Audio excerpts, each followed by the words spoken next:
Bismillahirrahmanirrahim. Assalamualaikum warahmatullahi wabarakatuh.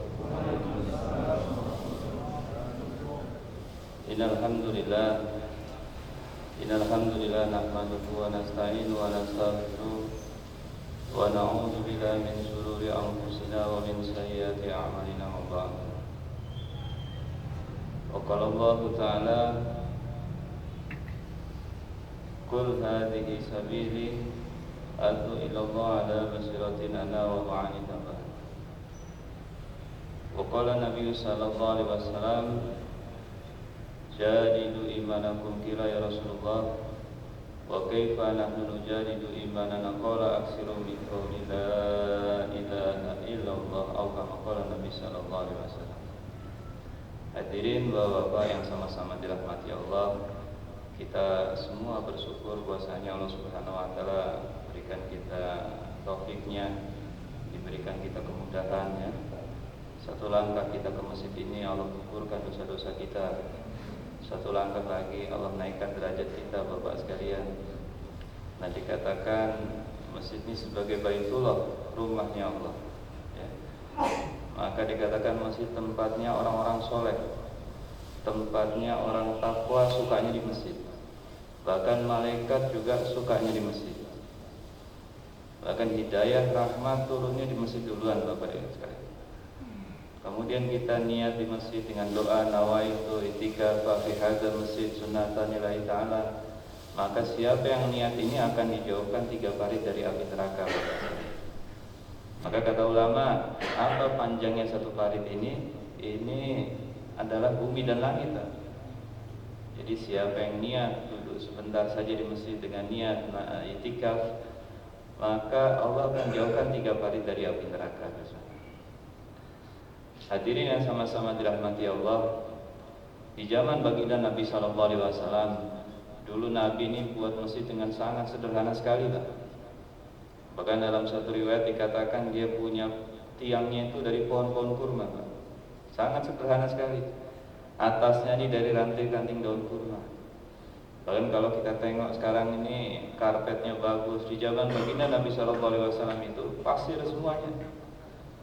Jadi kalau sahabat terus sujud, maka jidatnya penuh dengan pasir Bapak sekalian. Sangat sederhana sekali.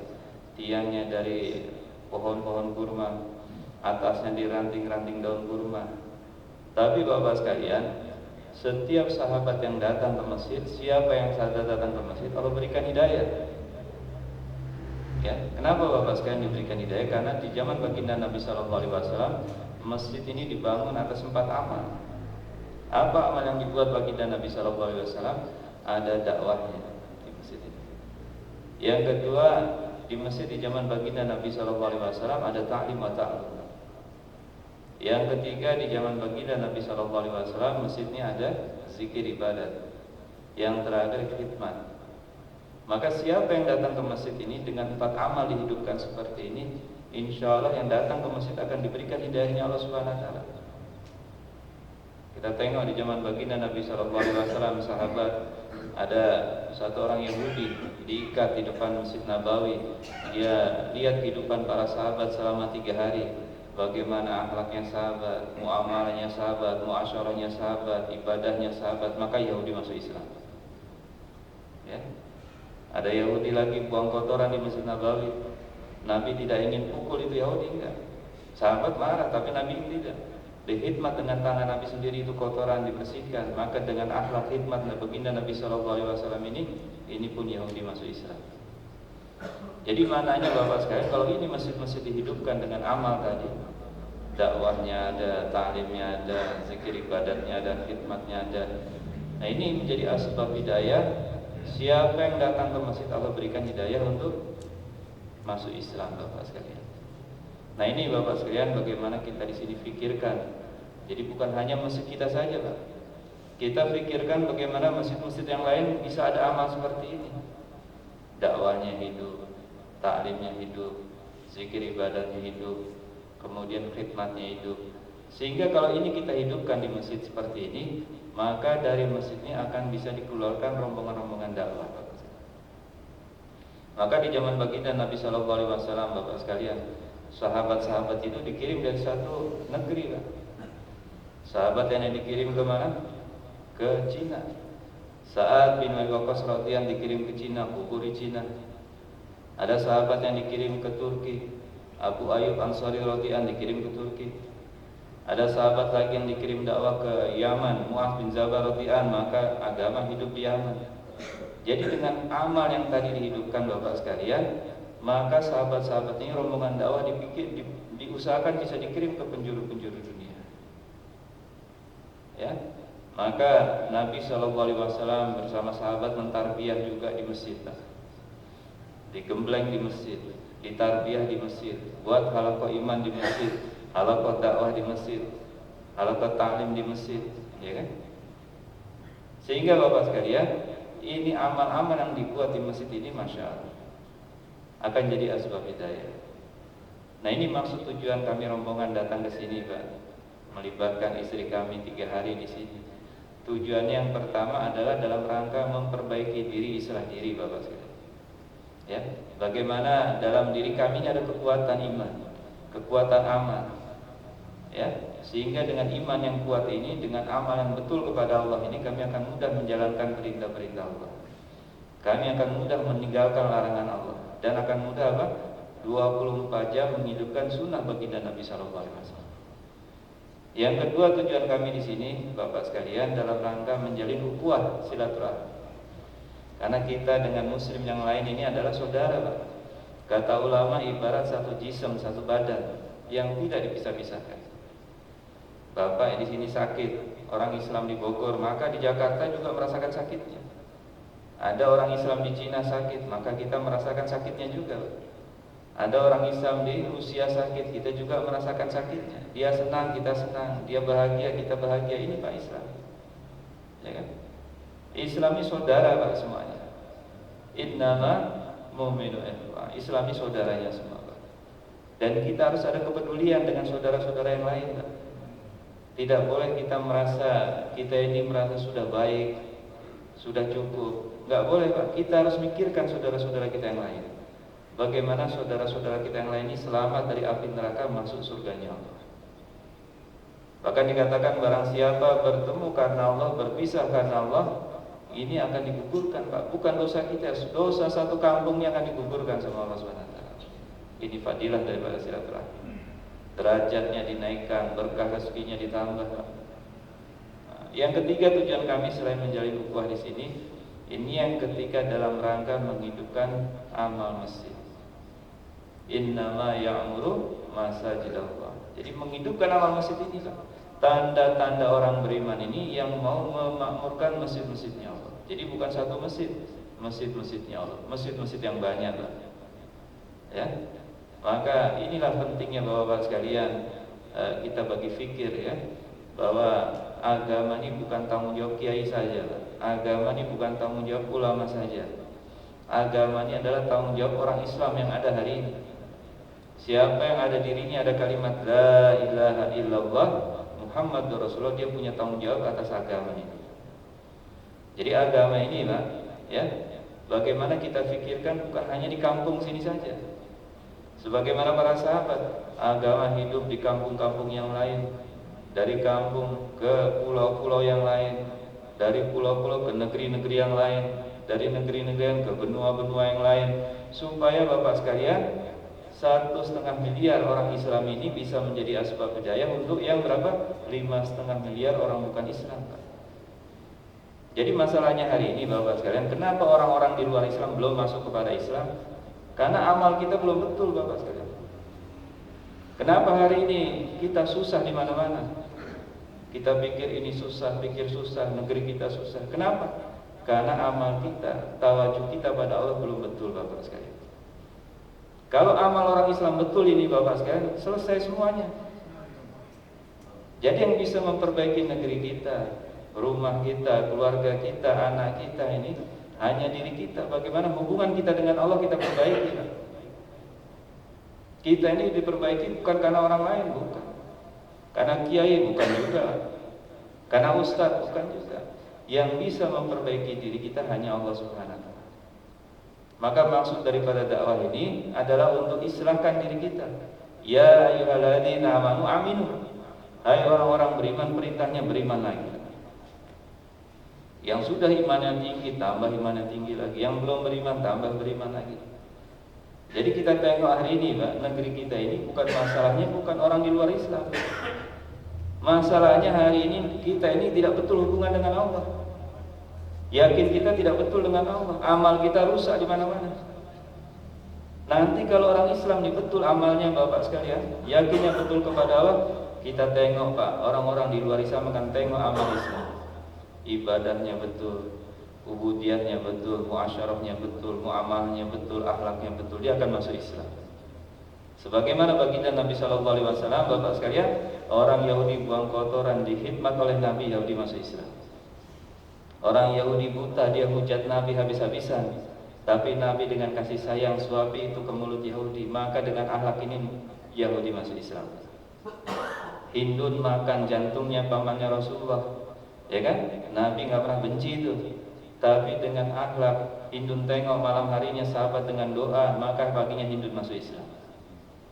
Nah hari ini Pak yang kita pikirkan bagaimana akhlak kita sebagaimana akhlaknya baginda Nabi sallallahu alaihi wasallam, penuh dengan kasih sayang kepada umat, mahabbah kepada umat, cinta kepada umat, memaafkan umat. Ini yang penting, Pak. Kalau hari ini kita orang Islam tanamkan kebencian, bagaimana umat mau dapat hidayah, Pak? Ya. Kami gerak pernah, Pak, ke pesisir selatan ini, pantai Jawa. Ya. Ya dari pantai selatan terus, Pak, sampai itu.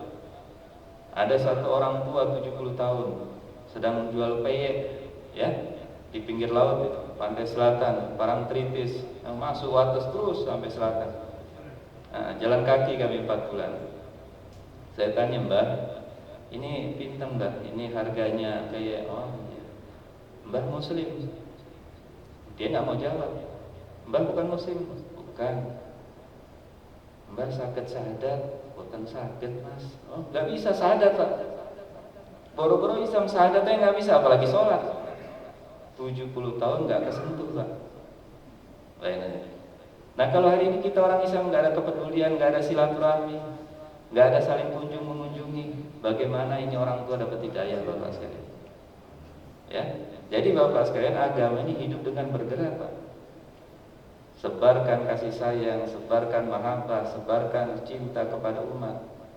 Kita mendatangi dengan kelembutan kasih sayang, ya. Dengan seperti ini agama akan tersebar, Pak. Masuk lagi, Pak, kami tahun lalu gerak di Mentawai. Mentawai tahu, Pak, ya? Itu satu kepulauan, ada 3 pulau, Sipora, Siberut, Sikakap. Di sana mayoritas non-muslim. Satu masjid, 20 gereja. Nah masalahnya ini bukan gerejanya, Pak. Orang Islamnya pun sepi sholatnya. Ya. Bahkan kami kalau jauhlah di sana, Pak, yang nunjukin orang-orang Islam, orang-orang non-muslim. Pak Ustaz, Pak Haji, itu Islam. Oh iya, makasih, ini Islam. Alhamdulillah. Kami tunjukkan akhlak dengan kasih sayang, dengan kelembutan. Bahkan kami panggil anak-anak kecil yang bukan muslim, sini deh, yuk makan sama-sama di masjid. Ya, bikinkan teh, bikinkan kopi, ikram terus, Pak. 7 hari orang masuk Islam, Pak. Di sana mudah sekali orang masuk Islam tanpa kita dakwahkan, Pak. Ya kan? Bahkan kami ke sana kemarin 2 pendeta masuk Islam, Pak, di Mentawai. Ya, nggak pernah kita debat, nggak pernah kita kasari, tunjukkan akhlak saja, Pak.